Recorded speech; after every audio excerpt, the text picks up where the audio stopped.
نحمده ونصلی علی رسولہ الکریم اما بعد فاعوذ باللہ من الشیطان الرجیم بسم اللہ الرحمن الرحیم۔ آج ہم آپ کے سامنے صحیح بخاری حدیث نمبر 5 کا مفہوم بیان کریں گے، جس کا مفہوم یہ ہے کہ موسیٰ بن اسماعیل نے ہم سے حدیث بیان کی، ان کو ابو عوانہ نے خبر دی، ان سے موسیٰ ابن ابی عائشہ نے بیان کی، ان سے سعید بن جبیر نے،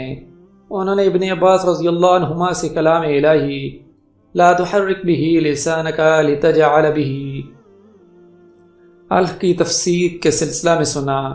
کہ رسول اللہ صلی اللہ علیہ وسلم نزول قرآن کے وقت بہت سختی محسوس فرمایا کرتے تھے، اور اس کی علامتوں میں سے ایک یہ تھی کہ یاد کرنے کے لیے آپ اپنے ہونٹوں کو ہلاتے تھے۔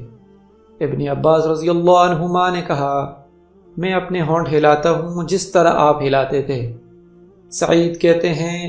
میں بھی اپنے ہونٹ ہلاتا ہوں جس طرح ابن عباس رضی اللہ عنہما کو میں نے ہلاتے دیکھا، پھر انہوں نے بھی اپنے ہونٹ ہلائے۔ ابن عباس رضی اللہ عنہما نے کہا، پھر یہ آیت اتری کہ اے محمد، قرآن کو جلد جلد یاد کرنے کے لیے اپنی زبان نہ ہلاؤ، اس کو جمع کر دینا اور پڑھا دینا ہمارا ذمہ ہے۔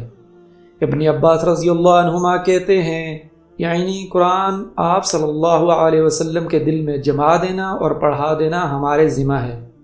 پھر جب ہم پڑھ چکیں تو اسے پڑھے ہوئے کی اتباع کرو۔ ابن عباس رضی اللہ عنہما فرماتے ہیں، اس کا مطلب یہ ہے کہ آپ اس کو خاموشی کے ساتھ سنتے رہو، اس کے بعد مطلب سمجھا دینا ہمارے ذمہ ہے، پھر یقیناً یہ ہماری ذمہ داری ہے کہ آپ اس کو پڑھو، یعنی اس کو محفوظ کر سکو۔ چنانچہ اس کے بعد جب آپ کے پاس جبرائیل علیہ السلام وحی لے کر آتے تو آپ توجہ سے سنتے، جب وہ چلے جاتے تو رسول اللہ صلی اللہ علیہ وسلم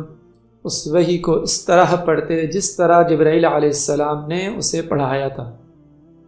اللہ سبحانہ و تعالی میرا اس حدیث کا پڑھنا اور آپ کا سننا قبول منظور فرمائے۔ اللہ پاک مجھے اور آپ کو قرآن و سنت کے مطابق زندگی بسر کرنے کی توفیق عطا فرمائے۔ جزاک اللہ خیر۔